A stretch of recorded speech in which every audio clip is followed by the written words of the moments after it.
Okay, તો વિદ્યાર્થીઓ આપણે અહીં અણુની રચના સમજવા માટેના જુદા જુદા જે વાદ છે તે સમજવા માટેનો પ્રયત્ન કરીએ છીએ. એ પૈકી આપણે જોયું તે મુજબ અહીંયા આપણે જે વાત કરવાની છે તે ઓલરેડી આપણે સંયોજકતા બંધનવાદની છેલ્લે ચર્ચા કરી. એમની પહેલાં આપણે VSEPR થિયરી અને એમની પહેલાં છે તે આપણે કોસેલ લુઈસ અભિગમ છે તે જોયો. ત્યારબાદ આપણે કીધું કે સંયોજકતા બંધનવાદ જે છે તે સંયોજકતા બંધનવાદ આપણો છે તે હાઇબ્રિડાઇઝેશન એટલે કે સંકરણ ઉપર છે તે આધારિત છે. હવે આપણે એનાથી આગળ જવું છે અને તે એટલે કે આપણો આણ્વીય કક્ષકવાદ, જેને આપણે કહીએ છીએ એમો થિયરી એટલે કે આણ્વીય કક્ષકવાદ, જેને આપણે કહીએ છીએ મોલેક્યુલર ઓર્બિટલ થિયરી. તો આ આણ્વીય કક્ષકવાદ જે છે તેની અંદર આપણે હવે સૌપ્રથમ તો એમની સિમ્પલ ઇન્ફોર્મેશન છે તેની વાત કરીશું. તો સામાન્ય રીતે અહીંયા જો આપણે જોવા જઈએ તો એની અંદર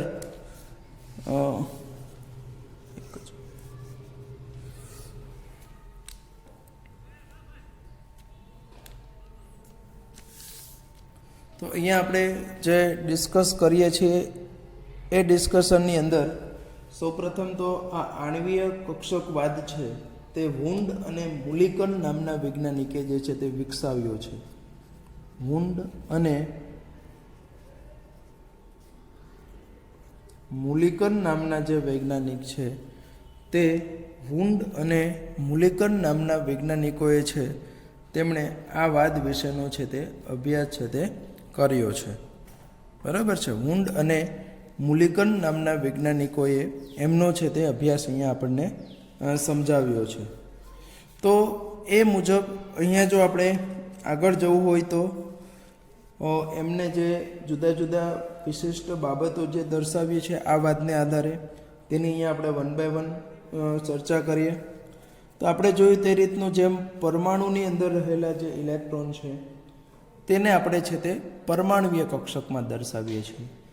તેવી જ રીતે જે અણુમાં રહેલા ઇલેક્ટ્રોન છે તે અણુમાં રહેલા ઇલેક્ટ્રોન છે એટલે કે અણુના ઇલેક્ટ્રોન છે તે ઇલેક્ટ્રોનને આપણે આણ્વીય કક્ષક આપણી જે છે તે આણ્વીય કક્ષકમાં છે તે આપણે રહેલા હોય છે.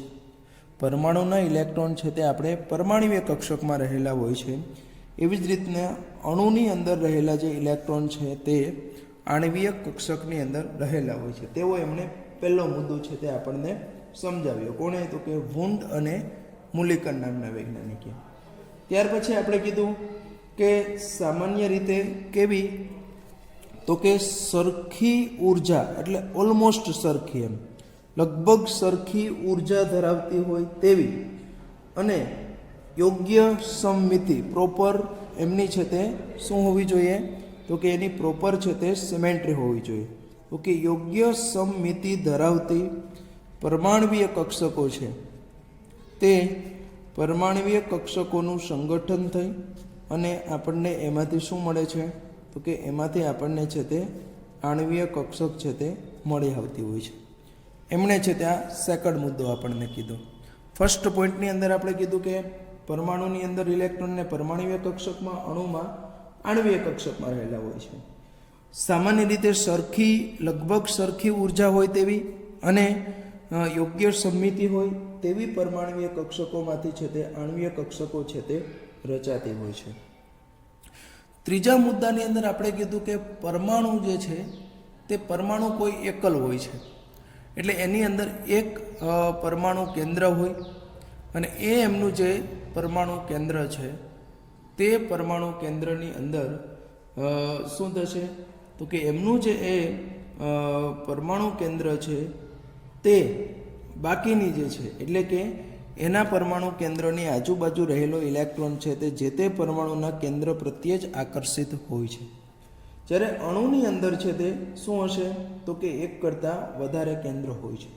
કેમ કે તમે જાણો છો કે અણુ છે તે હંમેશા એક કરતાં વધારે પરમાણુઓનો બનેલો હોય છે, એટલા માટે એની અંદર જેટલા પરમાણુ હોય તેટલા આપણે કહી શકીએ કે કેન્દ્ર હોય છે. એટલે કે 2 કરતાં વધારે કેન્દ્રો છે તે આમની અંદર આપણને જોવા મળતા હોય છે. તો આના સંદર્ભમાં આપણે છે તે અહીંયા ક્લિયરલી કહી શકીએ કે આ જે આપણી આણ્વીય કક્ષકો જે છે તે એક કેન્દ્રીય પરમાણ્વીય કક્ષકો છે તે આપણે કેવી હોય છે તો કે એક કેન્દ્રીય છે. આપણી જે પરમાણ્વીય કક્ષકો છે તે કેવી છે તો કે એક કેન્દ્રીય છે. જ્યારે આણ્વીય કક્ષકો આપણી જે છે તે આણ્વીય કક્ષકો છે તે કેવી છે કે આણ્વીય કક્ષકો છે તે આપણી બહુ કેન્દ્રીય છે તેવું આપણે છે તે કહી શકીએ છીએ. બરાબર, તે આપણી બહુકક્ષકીય છે એવું આપણે છે તે કહી શકીએ છીએ. ત્યાર પછી આપણે જો 4th પોઈન્ટની અંદર એની અંદર જો ડિસ્કસ કરીએ તો સામાન્ય રીતે જે આણ્વીય કક્ષકો રચાય છે તે જેટલી પરમાણ્વીય કક્ષકો હોય, જેટલી પરમાણ્વીય કક્ષકો મિશ્રિત થાય છે તેટલી જ આપણને શું મળે છે તો કે નવી આણ્વીય કક્ષકો જે છે તે આપણને મળી આવે છે. બરાબર, જેટલી પરમાણ્વીય કક્ષકો હોય તેટલી જ એમાંથી આપણને શું મળી આવે છે તો કે એટલી જ એમાંથી છે તે આપણને આણ્વીય કક્ષકો છે તે મળી આવતી હોય છે. પરંતુ આવી આણ્વીય કક્ષકો છે તે 2 પ્રકારે આપણે કહીએ. એક છે તે આપણી એની અંદર છે તે બંધકારક આણ્વીય કક્ષક મળે છે અને બીજી આપણી જે છે તેને આપણે કહેશું પ્રતિબંધકારક આણ્વીય કક્ષકો.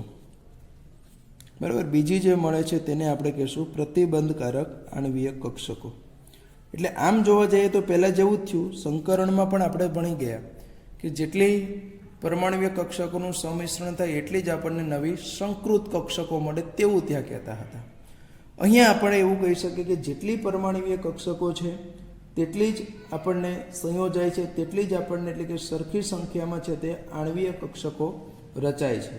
અને એ આણ્વીય કક્ષકો પૈકી અડધી છે તે કેવી હોય છે એટલે કે બંધકારક આણ્વીય કક્ષકો છે, બીજી છે તેને આપણે બંધ પ્રતિકારક અથવા તો પ્રતિબંધકારક આણ્વીય કક્ષકો કહીએ છીએ.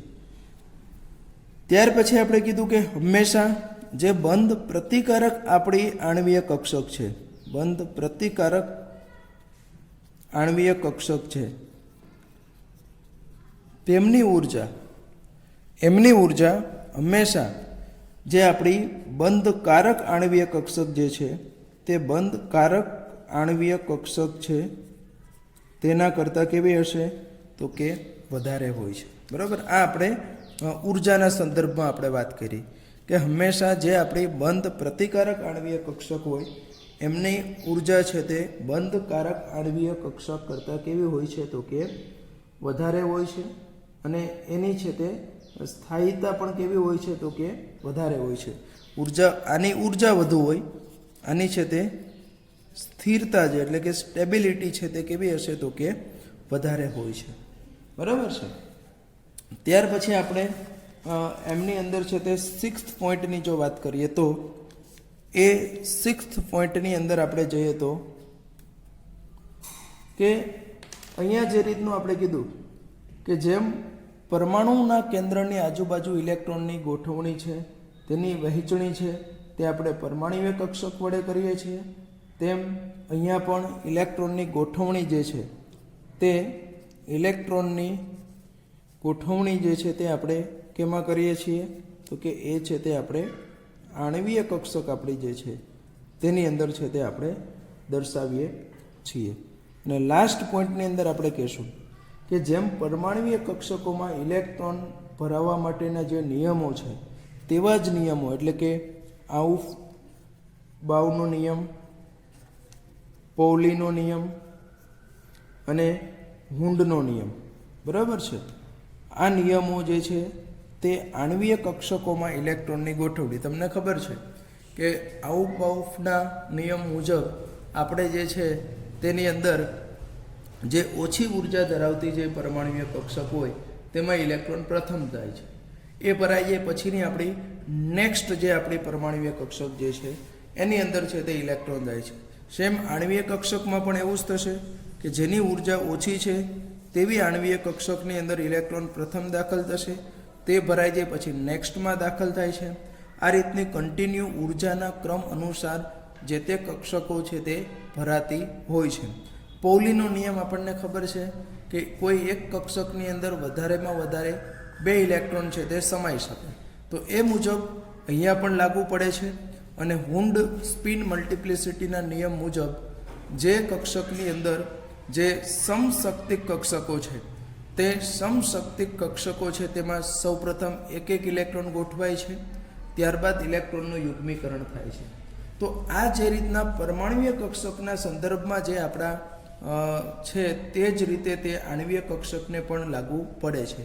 તો આ રીતે સૌપ્રથમ વુન્ડ અને મુલિકન નામના વૈજ્ઞાનિકે આ આણ્વીય કક્ષકવાદ વિકસાવ્યો અને એમાં એમણે જે આ 7 મુદ્દાઓ સમજાવ્યા છે. આપણે એની અંદર છે તે આપણે જે પ્રથમ પોઈન્ટ જે છે એની અંદર આપણે કીધું કે ઇલેક્ટ્રોન છે તે સૌપ્રથમ છે તે પરમાણુની અંદર ઇલેક્ટ્રોનની છે તે પરમાણુય કક્ષકમાં હોય તેમ અણુની અંદર છે તે ઇલેક્ટ્રોન છે તે આણ્વીય કક્ષકમાં દર્શાવ્યા. ફર્સ્ટ પોઈન્ટ આપણે કીધો. સેકન્ડ પોઈન્ટ્સ જે છે તે સેકન્ડ પોઈન્ટ્સની અંદર છે તે આપણે કીધું કે ભાઈ કેવી, તો કે જેની લગભગ સરખી ઉર્જા હોય અને સમમિતિ લગભગ સરખી હોય તેવી પરમાણુય કક્ષકો સંયોજાઈને આણ્વીય કક્ષક રચે છે. પરમાણુ છે તે આપણે ભણ્યા તે મુજબ છે તે કેવો હોય છે, તો કે એક કેન્દ્રીય હોય છે, એટલે કે એમની અંદર રહેલા પરમાણુય કક્ષકમાં રહેલા ઇલેક્ટ્રોનનું એક જ કેન્દ્ર તરફ આકર્ષણ હોય છે. જ્યારે અણુની અંદર એક કરતાં વધારે પરમાણુઓનો બનેલો છે એટલે એમાં એક કરતાં વધારે કેન્દ્રો હોય છે. અને આવા જે પરમાણુય કેન્દ્રો છે તેને આપણે એટલે અણુ છે તેને આપણે બહુકેન્દ્રીય કહીએ છીએ. અને એટલા માટે આણ્વીય કક્ષકમાં રહેલો ઇલેક્ટ્રોન છે તેનું એક કરતાં વધારે કેન્દ્રો તરફ આકર્ષણ રહેલું હોય છે. અને અહીંયા પણ આપણે કીધું તે મુજબ કે સામાન્ય રીતે જેટલી આપણી જે પરમાણુય કક્ષકો સંયોજાય છે તેટલી જ આપણને નવી આણ્વીય કક્ષકો બને છે. અને તે જો 2 પરમાણુય કક્ષકો સંયોજાય તો 2 આણ્વીય કક્ષક બને. તેમાંથી અડધી છે તે આપણી બંધકારક આણ્વીય કક્ષક હશે અને અડધી છે તે બંધ પ્રતિકારક આણ્વીય કક્ષક હશે. હંમેશા બંધ પ્રતિકારક આણ્વીય કક્ષક છે તે બંધ પ્રતિકારક આણ્વીય કક્ષકની ઉર્જા છે તે બંધકારક આણ્વીય કક્ષક કરતાં વધારે હશે. અને એટલા માટે બંધકારક આણ્વીય કક્ષકની સ્થિરતા છે તે સ્થિરતા છે તે કેવી હશે, તો કે વધારે હશે. એવી જ રીતે જો આપણે પછી જો નેક્સ્ટ જોઈએ તો હંમેશા પરમાણુ કેન્દ્રની આસપાસ ઇલેક્ટ્રોનની ગોઠવણી આપણે કીધું તે રીતનું પરમાણુય કક્ષક વડે દર્શાવીએ છીએ. તેમ અણુના કેન્દ્રની આજુબાજુ ઇલેક્ટ્રોનની ગોઠવણી આપણે આણ્વીય કક્ષક દ્વારા છે તે દર્શાવીએ છીએ. અને જેમ પરમાણુય કક્ષકની જેમ જ આણ્વીય કક્ષકમાં પણ ઇલેક્ટ્રોનની જે ગોઠવણી દર્શાવવા માટેના જે 3 નિયમો છે તે આઉબાઉ, પૌલી અને હુન્ડનો જે નિયમ છે એમનું છે તે આપણે અહીંયા પણ છે તે પાલન છે તે થાય છે. તો અહીંયા આપણે મુલિકન અને હુન્ડે જે આ પ્રાઇમરી આપણને જે દર્શાવ્યા હતા તે છે તે આપણે એમનો છે તે અહીંયા અભ્યાસ છે તે કર્યો છે. ત્યાર પછી આપણે આગળ જઈએ કે ભાઈ કઈ રીતનું આજે આણ્વીય કક્ષકો જે છે તે કઈ રીતની એની રચના થાય છે, અથવા તો આપણે કહીએ જે પરમાણુય કક્ષકો છે તે પરમાણુય કક્ષકો છે તેમનું જે સંમિશ્રણ છે તે કઈ રીતનું થાય છે તે આપણે સમજાવવાનું છે. તો અહીંયા આપણે કહીએ કે આણ્વીય કક્ષકની રચના માટે આપણે જો આણ્વીય કક્ષકની જો રચના કરવી હશે તો એમના માટે શું થાય છે, તો કે પરમાણુય કક્ષકો જે છે તે પરમાણુય કક્ષકોનું શું આપણે કરીએ છીએ, તો કે રૈખિક સંગઠન. બરાબર, એનું આપણે શું કરીએ છીએ, રૈખિક સંગઠન, જેને આપણે કહીએ છીએ લિનિયર કોમ્બિનેશન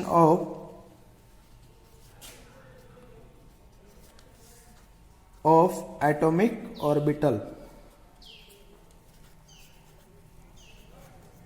એટલે કે પરમાણવીય કક્ષકો છે તેનું રૈખિક સંગઠન છે તે આપણે કરીએ છીએ.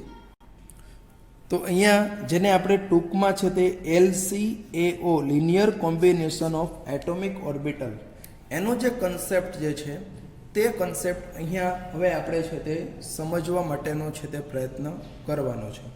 તો એમના માટે આપણે જે વેવ મિકેનિક્સ બરાબર જેને આપણે તરંગશાસ્ત્ર કહીએ છીએ તેનો આપણે સહારો લેવો પડશે. અને તરંગશાસ્ત્રની અંદર તમે એક વસ્તુ ભણ્યા છો તરંગ વિધેય, સારી રીતે તમે આનો અભ્યાસ આગળ કર્યો. શ્રોડિંજર સમીકરણની અંદર તરંગ વિધેય જેને આપણે સાઈ વડે દર્શાવીએ છીએ બરાબર છે. અને એ શું દર્શાવે છે તો ઇલેક્ટ્રોન તરંગ જે છે આપણે જે ડ્યુઅલ નેચર ભણ્યા છીએ તે મુજબ ઇલેક્ટ્રોન જે તરંગ છે તેનો કંપ વિસ્તાર જે છે તે અહીંયા રજૂ કરે છે તરંગ વિધેય આપણું છે તે. અને હવે અહીંયા જો આપણે આવા શ્રોડિંજર સમીકરણનો જો ઉકેલ મેળવવો આપણે કીધું કે મુશ્કેલ છે, ત્યાં જ તમે કદાચ આ વસ્તુ જોઈ હશે, પણ છતાં પણ આપણે એને સિમ્પ્લિસિટી એની જો દર્શાવી હોય તો આપણે પરમાણવીય કક્ષકોના રૈખિક સંગઠનથી linear combination of atomic orbital જે છે તે પરમાણવીય કક્ષકોના રૈખિક સંગઠનથી આપણે એને સમજવા માટેનો પ્રયત્ન કરવાનો છે. ધારો કે હું સૌપ્રથમ આપણો ખૂબ જ સિમ્પલ તેવો હાઇડ્રોજન પરમાણુની વાત કરું, તો H2 અણુમાં તમને ખબર છે કે કોઈ એક એની અંદર છે તે 2 હાઇડ્રોજન પરમાણુ છે. ધારો કે હું એકને HA કહી દઉં, બીજાને છે તે HB કહું છું. હવે આ હાઇડ્રોજન પરમાણુનું ધારો કે આમનું જે અનુરૂપ તરંગ વિધેય છે તેને સાઈ A કહી દઉં, આમને અનુરૂપ જે તરંગ વિધેય છે તેને હું સાઈ B કહી દઉં. હવે આ 2 HA અને HB પરમાણુઓ છે તેની અંદર તેઓનું રૈખિક સંગઠનથી આપણો H2 અણુ રચાય છે. અને તમે જાણો છો કે બંને હાઇડ્રોજન પરમાણુની અંદર એક ઇલેક્ટ્રોન રહેલો છે, એટલે એની પરમાણવીય કક્ષક છે તેને સાઈ A વડે હું દર્શાવું તરંગ વિધેય, અને B છે તેની પરમાણવીય કક્ષક છે તેને આપણે સાઈ B વડે દર્શાવવું છે. હવે અહીંયા આજે કક્ષકોના રૈખિક સંગઠન જે છે તે 2 રીતનું થાય. સરવાળોથી કરી શકાય અથવા તો આપણે એને બાદબાકી વડે કરી શકાય. એટલે કે એમાંથી જે આપણને જે આપણી આણ્વીય કક્ષક જે રચાય છે એમાંથી જે છે તે આણ્વીય કક્ષકની અંદર અહીંયા જો હું દર્શાવું તો જેને આપણે કીધું કે ધારો કે સાઈ MO એટલે કે જે આપણો H2 અણુ બને છે તે H2 અણુને અનુરૂપ છે એની આણ્વીય કક્ષક રચાણી સાઈ MO. આ આણ્વીય કક્ષક જે છે H2 અણુને રચાય છે તેમાં 2 પોસિબિલિટી આપણે કીધું કે psi A plus or minus psi B. Psi A plus or minus શું થશે તો કે સાઈ B આપણને અહીંયા જોવા મળે છે. એટલે કે અહીંયા 2 આણ્વીય કક્ષકો રચાય છે, સિગ્મા અને સિગ્મા સ્ટાર. જો એનું આપણે કહીશું કે સિગ્મા જો રચાતી હોય તો સિગ્માની અંદર એનો સરવાળો થાય, બંનેની પરમાણવીય કક્ષકો છે તેનો સરવાળો થશે. અને જો સિગ્મા સ્ટાર રચાતી હશે તો એની અંદર છે તે બાદબાકી થશે, psi A minus psi B. અને આ જે સરવાળાથી રચાણી સિગ્મા તેને આપણે બંધકારક આણ્વીય કક્ષક કહીશું. અને જે આપણી બાદબાકીથી જે સિગ્મા સ્ટાર રચાણી છે તેને આપણે બંધ પ્રતિકારક આણ્વીય કક્ષક છે તે કહીશું. એટલે ટૂંકમાં આજે થયું psi A plus or minus B એને પરમાણુનું રૈખિક સંગઠન જે છે તે આપણે એને કહીએ છીએ કે જેનાથી બંધકારક અથવા તો બંધ પ્રતિકારક છે તે સરવાળાથી જે રચાય તેને બંધકારક આણ્વીય કક્ષકો કહીશું, અને જે બાદબાકીથી રચાય છે તેમને આપણે બંધ પ્રતિકારક આણ્વીય કક્ષકો છે તે આપણે કહીએ છીએ. બરાબર છે. એને જો આપણે આગળ પણ હમણાં જ મેં કીધું હતું કે હંમેશા બંધકારક કરતાં બંધ પ્રતિકારકની શક્તિ વધારે છે. એને હું જો ડાયાગ્રામેટિકલી આપણે જો કે ડાયાગ્રામ ભણવાના જ છે પણ અહીંયા આવે છે એટલે જસ્ટ હું તમને દર્શાવી દઉં કે હાઇડ્રોજનનું આપણે કીધું કે 1s ની અંદર હશે તેને આપણે સાઈ A વડે કીધું, અને એમાં 1 ઇલેક્ટ્રોન ઓલરેડી છે, એટલી જ ઉર્જા સરખી જ હશે. બીજો હાઇડ્રોજન પરમાણુ અહીંયા HA કહી દઉં હું, અહીંયા HB કીધું આપણે, સાઈ A સાઈ B બંનેની અંદર આપણે એક એક ઇલેક્ટ્રોન ઓલરેડી પ્રેઝન્ટ છે. હવે આપણે કીધું તે મુજબ એમનું છે તે શું કરશું તો કે રેખિક સંગઠન પ્લસ અથવા માઇનસ. જો પ્લસ રીતે થાય તો એની ઉર્જા ઘટે છે, એ આણ્વીય કક્ષક છે તે, અને જો માઇનસ રીતે થાય તો એની ઉર્જા છે તે વધે છે. બરાબર છે. એટલે આજે આપણું મળ્યું તેને હું અહીંયા આજે સિગ્મા મળ્યો મને, જેને આપણે કીધું કે એ કઈ રીતનું સાઈ એ પ્લસ સાઈ બી.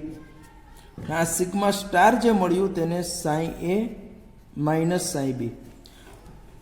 અને આ જે મળી આપણને તે કઈ છે તો કે આ છે તે આપણી બંધ કારક છે આણ્વીય કક્ષક, અને આ છે તે આપણી બંધ પ્રતિકારક શું છે તો કે આણ્વીય કક્ષક છે આપણે. તો આ રીતના બંધ કારક અને બંધ પ્રતિકારક આણ્વીય કક્ષકો છે તે અહીંયા આપણી આ રીતની રચાય છે. અને સૌથી ઓછી ઉર્જા ધરાવતી કક્ષક આ છે, એટલે એમાં H2 પરમાણુ આપણા જે છે તેના H2 અણુના બંને ઇલેક્ટ્રોન જશે. તો અહીંયા તમે આ એમો થિયરીના આપણે જે કોમન પોઈન્ટ થોડા જોઈએ એની વસ્તુ અહીંયા તમે જોઈ શકો. પહેલાં આપણે કીધું કે જેટલી પરમાણુય કક્ષકો એટલે અહીંયા 2 છે, સરખી ઉર્જાવાળી છે, વનેશ સમમિતિ પણ સરખી છે, ગોળાકાર. તો એવી વચ્ચેનું રેખિક સંગઠન થયું. જેટલી આપણી પરમાણુય કક્ષકો હોય એટલી જ નવી આપણે કીધું તે મુજબ આણ્વીય કક્ષકો બને છે. તો એ મુજબ અહીંયા 2 છે તો એમાંથી 2 મળી. 2 પૈકી એકની ઉર્જા ઘટી છે તેને આપણે બંધ કારક કીધી, એકની ઉર્જા વધારે છે તેને બંધ પ્રતિકારક આપણે કીધું છે. એની અંદર ઇલેક્ટ્રોનની ગોઠવણી આપણે કીધું તે રીતની બધા નિયમનું પાલન કરીને ઓછી ઉર્જા ધરાવતું જે છે તેમાં પહેલાં આપણે 2 ઇલેક્ટ્રોન મૂકી જ દીધા. બરાબર છે. આવું પૌલી હુંડ મુજબ. તો આ રીતનું ટૂંકમાં એની અંદર છે તે આપણને.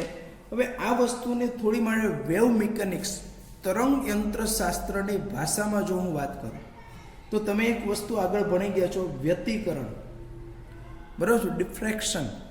તો આ વ્યતિકરણની ઘટના જે છે, વ્યતિકરણ અને વિવર્તન, આવી 2 વાત તમે આગળ પરમાણુના બંધારણના અભ્યાસમાં તમે જોઈ ગયા છો. તો આ વ્યતિકરણ અને વિવર્તન આ બંને જે ઘટનાઓ છે તેના સંદર્ભમાં જો આપણે વાત કરીએ તો જે આપણું આ પ્લસ છે તેને આપણે એક પ્રકારનું કેવું કહીએ તો કે કન્સ્ટ્રક્ટિવ, એટલે કે ઇલેક્ટ્રોનનું તરંગ છે તેનું કેવું તો કે રચનાત્મક સંગઠન છે. બરાબર, જેને ઇંગ્લિશમાં આપણે કહીએ છીએ કન્સ્ટ્રક્ટિવ. અને જ્યાં માઇનસ આપણને જોવા મળે છે તેને આપણે કહીએ વ્યતિકરણના પર્યાયમાં આપણે એને શું કહેવાય તો કે ડિસ્ટ્રક્ટિવ. બરાબર ને, એ કેવું થયું તો કે ડિસ્ટ્રક્ટિવ ઓવરલેપિંગ છે. અને ડિસ્ટ્રક્ટિવ એટલે કે જેને આપણે શું કહીએ ગુજરાતીમાં તો કે વિભંજક. બરાબર, એને આપણે શું કહીએ છીએ તો કે વિભંજન. તો આ રીતની આણ્વીય કક્ષકોની રચનામાં સંયોજતા પરમાણુના બંને ઇલેક્ટ્રોનના જે તરંગો જે છે તે તરંગો છે તે કાં તો કન્સ્ટ્રક્ટિવ ઓવરલેપિંગ કરશે અથવા તો આપણે કહીએ તો કેવું કરે છે તો કે ડિસ્ટ્રક્ટિવ ઓવરલેપિંગ જે છે તે આપણને જોવા મળશે. તો આ 2 પ્રકારના ઓવરલેપિંગ જે છે તે અહીંયા આપણને જોવા મળે છે, કન્સ્ટ્રક્ટિવ કે ડિસ્ટ્રક્ટિવ. એમાં જે આપણે કન્સ્ટ્રક્ટિવ એટલે કે રચનાત્મક છે તેનાથી આપણે કઈ રચાય છે તો કે બંધ કારક આણ્વીય કક્ષક રચાય છે. અને વિભંજક વ્યતિકરણને લીધે છે તે કેવી તો કે બંધ પ્રતિકારક આણ્વીય કક્ષક રચાય છે. અને જે આપણું આ રચનાત્મક કન્સ્ટ્રક્ટિવ ઓવરલેપિંગથી શું થશે તો કે આપણા વિભંજક આપણે જો એનું ઓવરલેપિંગ કરશું તો એનાથી જે રચાતી પ્રતિબંધકારક આણ્વીય કક્ષકો છે તેમાં એની વચ્ચે શું હોય છે તો કે પરમાણુના કેન્દ્ર વચ્ચે છે તે અપાકર્ષણ ઓછું થાય છે. જ્યારે બંધ પ્રતિકારક આણ્વીય કક્ષકો છે તેની અંદર છે તે બંને કેન્દ્રોની વચ્ચે એટલે આ પ્રકારની આપણે અહીંયા ડાયાગ્રામેટિકલી હું નથી દર્શાવતો પણ જનરલી આવું જોવા મળે છે. આ એક છે, આ બીજી છે, એટલે એમની વચ્ચેનો આ જે ભાગ છે એ ભાગની અંદર આપણને ઇલેક્ટ્રોનની ઘનતા જોવા મળતી નથી. અને જ્યાં ઇલેક્ટ્રોનની ઘનતા નથી એટલે આપણે એને શું કહીએ છીએ તો કે નોડ. તો આ નોડલ સમતલ જેવો ભાગ છે તે બંને કક્ષકો વચ્ચે રચાઈ જાય એટલા માટે તે બંધ બનાવવા માટે તે સક્ષમ અથવા તો સરળતાથી બંધ બનાવી શકતી નથી અને એટલા માટે જ બંધકારક આણ્વીય કક્ષકમાં ગોઠવાયેલા ઇલેક્ટ્રોન છે તે એકબીજાની સાથે ગોઠવાયેલા રહે એટલે અણુ કેવો બનતો હોય છે તો કે સ્થાયી બનતો હોય છે. જ્યારે બંધકારક આણ્વીય કક્ષકમાં તો આપણે જોયું કે ઓછી ઉર્જા હોય છે અને વધારે ઉર્જા હોય છે, પણ ઓવરઓલ ઉર્જા કેવી હોય છે તો કે વધારે હોય છે. બરાબર છે, સરખી હોય છે. સોરી, આની વધારે છે અને ઓછી છે, પણ ઓવરઓલ ઉર્જા કેવી થઈ જાય, જેટલી વધે છે તેટલી જ ઘટે છે.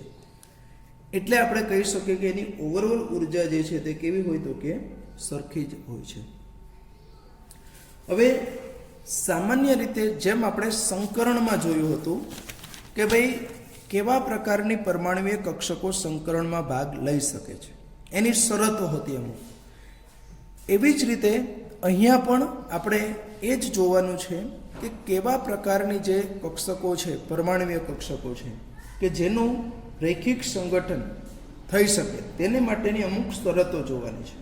આમ તો આપણે ઓલરેડી આ જોઈ જ ગયા છીએ, પણ છતાં પણ આપણે એને ફટાફટ છે તે એ મુદ્દાની અંદર જોઈ લઈએ તો પહેલી જ વસ્તુ આપણે જેમ કીધું તે મુજબ કે પરમાણુય કક્ષકો સરખી, બરાબર, જે પરમાણુય કક્ષકો જે છે તે પરમાણુય કક્ષકો છે તેની ઉર્જા કેવી હોવી જોઈએ તો કે લગભગ કેવી હોવી જોઈએ તો કે સરખી હોવી જોઈએ.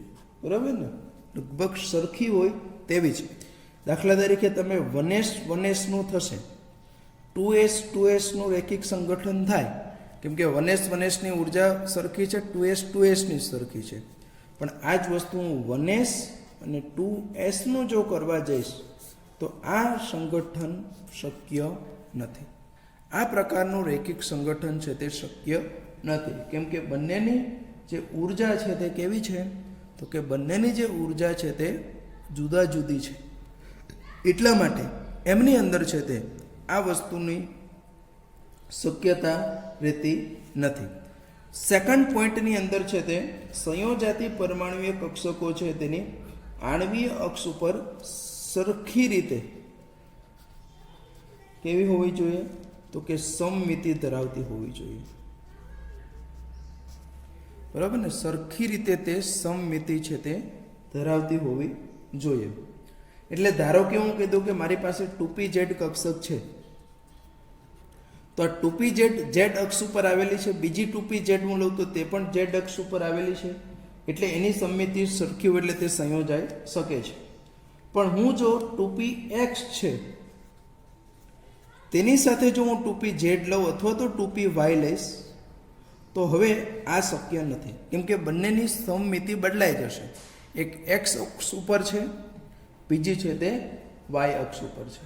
બરાબર, એટલે હવે આ વસ્તુ શક્ય નથી. પહેલા કિસ્સાની અંદર આ વસ્તુ પોસિબલ હતી, કેમ કે અહીંયા એક કક્ષક છે તે આપણી z અક્ષ ઉપર છે, તો બાકીની પણ કેવી છે તો કે z અક્ષ ઉપર છે તે આપણને જોવા મળે છે. એટલે અહીંયા છે તે આ વસ્તુ આપણને પોસિબલ નથી. બરાબર છે. ત્યાર પછી આપણે થર્ડ પોઈન્ટની જો ડિસ્કસ કરીએ તો અહીંયા જે આપણે જોવાનું છે ખાસ કરીને એની અંદર જે આપણી પરમાણુય કક્ષકો જે સંયોજાય છે તે સંયોજાતી જે પરમાણુય કક્ષકો છે તેનું કેટલું તો કે મહત્તમ માત્રામાં એક્સટેન્ટ ઓફ જેને આપણે કહીએ છીએ એનું સંમિશ્રણ છે તે થવું જોઈએ. બરાબર છે. સામાન્ય રીતે જેટલી સંમિશ્રણની માત્રા વધુ હોય તેટલી ઇલેક્ટ્રોનની ઘનતા વધારે હશે અને એટલી છે તે આપણને મજબૂત રચના છે તે જોવા મળશે. તો ટૂંકમાં આજે આપણને છે તે આ રીતે 3 શક્યતાઓ આપણને જોવા, 3 શરતો હોય, આ શરતોનું પાલન કરતી હોય તેવી જ પરમાણુય કક્ષકો છે તે પરમાણુય કક્ષકો વચ્ચે છે તે શું થતું હોય છે તો કે એમની વચ્ચે છે તે આપણે આ વસ્તુની શક્યતા હોય છે. એટલે કે આપણે કીધું કે એક તો ઉર્જા સરખી હોવી જોઈએ, સમમિતિ પ્રોપર હોવી જોઈએ અને એનું મહત્તમ મિશ્રણની જે માત્રા છે તે કેવી હોવી જોઈએ તો કે યોગ્ય હોવી જોઈએ. ત્યાર પછી આપણે આણ્વીય કક્ષકોના પ્રકારોની વાત કરવાની છે, બરાબર. જેમ ત્યાં પણ આપણે જોયું હતું કે ભાઈ કયા પ્રકારનું મિશ્રણ થાય છે તે મુજબ આપણને સિગ્મા બંધ કે પાઈ બંધ રચાતો હોય છે, તેમ અહીંયા પણ આપણે જોવાનું છે કે સામાન્ય રીતે આણ્વીય કક્ષકો આપણે સિગ્મા કહીએ, પાઈ કહીએ, ડેલ્ટા કહીએ, પણ અત્યારે આપણે સિગ્મા પાઈ જે છે એનો અભ્યાસ અહીંયા વિશેષમાં છે તે કરવાનો છે. અને એની અંદર છે તે કે જો આણ્વીય કક્ષો બંધ અક્ષની આસપાસ સમમિતિ હોય, બરાબર છે, તો એમાં છે તે કઈ હોય તો કે સિગ્મા બંધ હોય છે, બરાબર. તેની અંદર છે તે સિગ્મા આણ્વીય કક્ષક આપણે એને કહીએ છીએ, જે કેવી હોય છે તો કે સમમિતિ બંધની આસપાસ ધરાવે છે. એટલે એ આપણે આ રીતનું ટૂંકમાં કેવું હોય તો થાય કે ભાઈ અહીંયા પ્લસ પ્લસ છે તેનું અહીંયા છે તે પ્લસ પ્લસ સાથે ઓવરલેપિંગ જો હોય તો એ આપણે સમમિતિ. એટલે આ થોડુંક તમને હું સમજાવી દઉં કે ભાઈ તો આ સિગ્મા કક્ષક જે આપણી રચાણી છે એની અંદર અહીંયા હું પ્લસ લઉં, અહીંયા પ્લસ છે, અહીંયા માઇનસ છે, અહીંયા માઇનસ છે. તો આ પોઈન્ટથી તમે કોઈ પણ દિશામાં જાઓ તો તમે જોઈ શકો, અથવા તો આને અક્ષ તરીકે તમે લો અને એ અક્ષની આજુબાજુ તમે અમુક અંશનું રોટેશન આ રીતનું આપો છો તો તમે પ્લસનું પ્લસ રહેશે, માઇનસનું માઇનસ રહેશે. એટલે આ આપણી કઈ થઈ સિગ્મા, જે આપણે કહીએ સમમિતિ ધરાવે છે, બરાબર છે. હવે એમાં પણ પાછી તમને ખબર છે કે જો બીજી સિગ્મા સ્ટાર આવે તે પ્રતિબંધકારક છે, એમાં માત્ર ઉર્જાનો તફાવત છે, પણ મેઇન પ્રકાર સિગ્મા છે. પણ જો પાઈ કક્ષકને જો હું લઉં તેની અંદર સમમિતિનો આપણે કહી શકીએ કે અભાવ છે, બરાબર છે. હવે કઈ રીતનો અભાવ છે તે અહીંયા આપણે જરીક જોઈ લઈએ. કે ધારો કે અહીંયા હું પાઈ કક્ષક લઉં તો પાઈ કક્ષક તમને ખબર છે કે આ રીતની રચાણી હોય છે અને એની અંદર તમે જાણો કે અહીંયા પ્લસ પ્લસ, અહીંયા છે તે આપણને માઇનસ માઇનસ મળે છે. તો હવે તમે આમને ઇન્ટરન્યુક્લિયર અક્ષ ઉપર જો અમુક અંશનું રોટેશન આપશો તો માઇનસનું પ્લસ થઈ જશે, પ્લસનું માઇનસ થઈ જશે. એટલે કે એની અંદર છે તે સમમિતિનો આપણે કહી શકીએ કે અભાવ છે. આમ પણ તમે જોઈ શકો કે અહીંથી આ દિશામાં જાઓ, આ દિશામાં આપણે જઈએ તો અલગ અલગ મળે છે. એટલે જે સમમિત છે તે સિગ્મા અને અસમમિત જે છે તે આપણે કઈ જોવા મળશે તો કે પાઈ કક્ષક છે તે રચાય છે. સામાન્ય રીતે જો આંતરન્યુક્લિયર આપણે જે કીધું આંતરકેન્દ્રીય અક્ષ, બરાબર, જેને આપણે સામાન્ય રીતે આ ઝેડ દિશામાં લેવામાં આવે છે, આ ઝેડ છે, તે આંતરકેન્દ્રીય ધરી અથવા તો અક્ષ, એના ઉપર જો આપણે પરમાણ્વીય કક્ષકોનું રેખિક સંગઠન થાય તો એમાંથી આપણને સિગ્મા આણ્વીય કક્ષક મળે છે. દાખલા તરીકે હું કહું કે 2pz કક્ષક તમને ખબર છે કે આમના ઉપર હોય છે. તો આવી બે 2pz પરમાણ્વીય કક્ષકો છે તેમનું રેખિક સંગઠન થાય તો એમાંથી આપણને બે, એક સિગ્મા 2pz અને બીજી છે તે સિગ્મા સ્ટાર 2pz શું મળે તો કે આણ્વીય કક્ષક મળે છે, બરાબર. આપણે 1s થી પણ આપણને એ જ મળે, 2s થી પણ સિગ્મા જ મળશે. સિગ્મા 2pz છે, આ બધામાંથી આપણને સિગ્મા મળે છે. પણ px અને py આ બે કક્ષકોનું સંમિશ્રણથી આપણને પાઈ કક્ષક મળે છે. અને એ પાઈ કક્ષક હંમેશા કઈ રીતની હોય છે તો કે સમતલને લંબ હોય છે. અને એમાંથી આપણને પાઈ અને એટલે એક સામાન્ય રીતે પાઈ આણ્વીય કક્ષક આપણી જે આંતરન્યુક્લિયર અક્ષ છે, આંતરકેન્દ્રીય અક્ષ, એની એક છે તે ઉપરના ભાગે ઇલેક્ટ્રોન ઘનતા હોય છે અને નીચેના આ અક્ષ ઉપર તમે જુઓ કે આ ભાગ છે તે કેવો ભાગ છે તો કે નોડવાળો ભાગ છે. કેમ કે આ રીતનો ડંબેલ આકાર છે ને, એટલે અહીંયા તો કોઈ ઇલેક્ટ્રોનની ઘનતા છે જ નહીં, બરાબર. એટલા માટે એને આપણે નોડવાળો ભાગ કહીએ છીએ. એટલે આ આંતરકેન્દ્રીય ધરી છે તેની ઉપરની ભાગ ઇલેક્ટ્રોનની ઘનતા વધારે છે, નીચેના ભાગમાં ઇલેક્ટ્રોનની ઘનતા કેવી છે, વધારે હોય છે.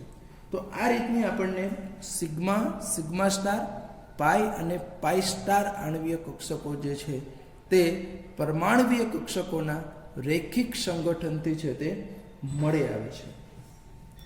ત્યાર પછી આપણે એનો શક્તિનો જે ક્રમ છે તેને આપણે બે પ્રકારમાં ડિવાઈડ કરીએ છીએ.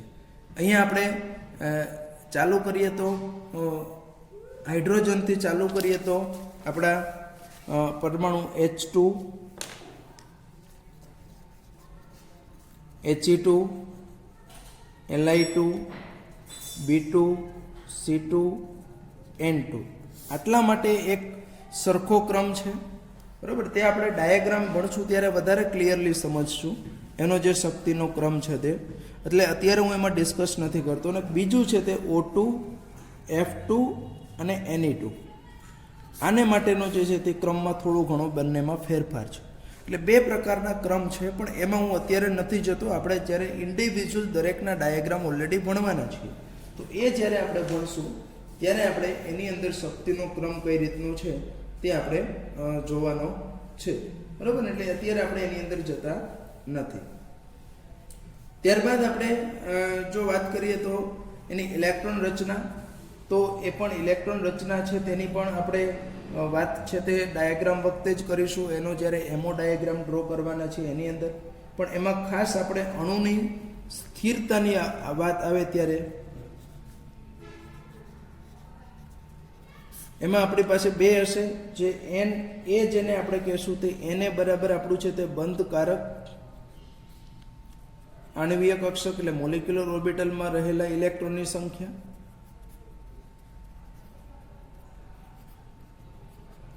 અને NB એટલે આપણે કહીશું કે બંધ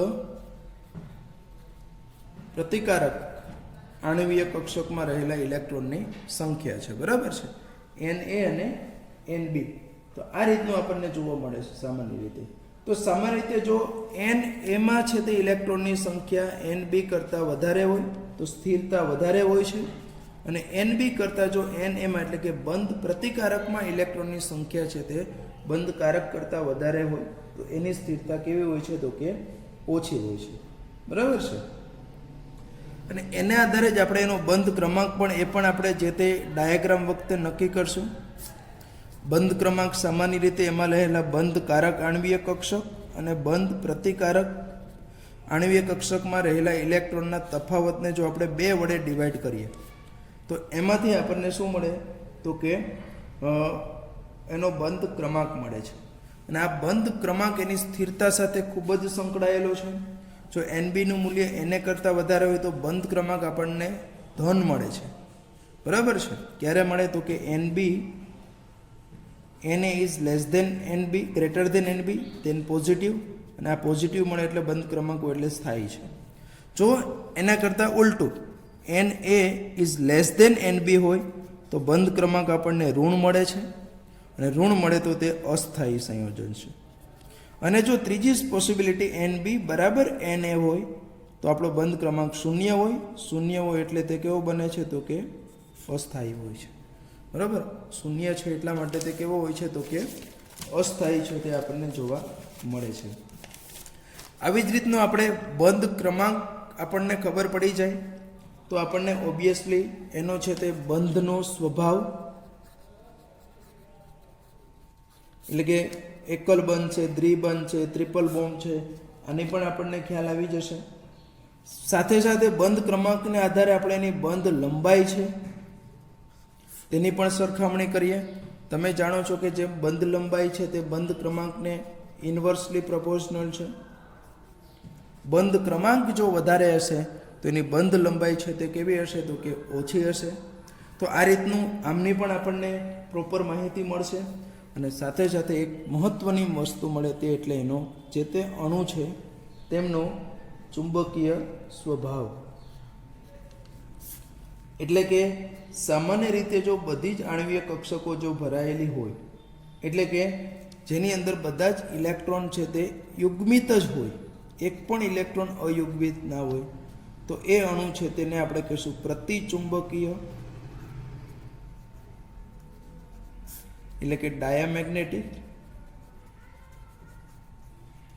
અને જો એની અંદર એક અથવા એકથી વધારે ઇલેક્ટ્રોન કેવો હોય અયુગ્મિત હોય, એક અથવા તો એક એ આણ્વીય કક્ષકની અંદર એક અથવા તો એકથી વધારે ઇલેક્ટ્રોન કેવો હોય અયુગ્મિત હોય તો એવા અણુને આપણે કેવું કહીશું તો કે અનુચુંબકીય ગુણધર્મ ધરાવે છે તે આપણને જોવા મળશે. પ્રતિચુંબકીય એટલે બાહ્ય ચુંબકીય ક્ષેત્રથી ને લાગુ પડતા તેમાં અપાકર્ષણ થશે, અને અનુચુંબકીય એટલે કે એને બાહ્ય ચુંબકીય ક્ષેત્ર લાગુ પાડતા તે જે તે ચુંબકીય ક્ષેત્ર પ્રત્યે શું થાય છે તો કે આકર્ષાય છે. આમાં છે તે અપાકર્ષિત થશે. તો અહીંયા આપણે ટૂંકમાં કેવું હોય તો આજે આપણે એમો થિયરી કોણે આપી એના અગત્યની જે મુદ્દાઓની ચર્ચા કરી. ત્યારબાદ આપણે કીધું કે કઈ રીતની આણ્વીય કક્ષકો રચાય, તો એના માટે મહત્વ કીધું કે રૈખિક સંગઠન LCAO, linear combination of atomic orbital, બરાબર, એ આપણે જોયું. ત્યારબાદ આપણે કીધું કે આવી પરમાણુય કક્ષકો એની અંદર બે વસ્તુ આપણે જોઈએ, તરંગ વિધેયને આધારે પણ આપણે જોયું અને ઇલેક્ટ્રોન તરંગને આધારે કન્સ્ટ્રક્ટિવ ડિસ્ટ્રક્ટિવ વ્યતિકરણના સંદર્ભમાં પણ આપણે સમજાવ્યું. સાથે સાથે આપણે કીધું કે આ જે આણ્વીય કક્ષકવાદ છે તેમાં કેવી પરમાણુય કક્ષકો એની શરતો આપણે જોઈ અને આપણને એમાં કેટલા પ્રકારના આણ્વીય બંધ બને છે, સિગ્મા પાઈ, સિગ્મા સ્ટાર, પાઈ સ્ટાર, સમમિતિ, અસમમિતિ, એમની પણ ચર્ચા કરી.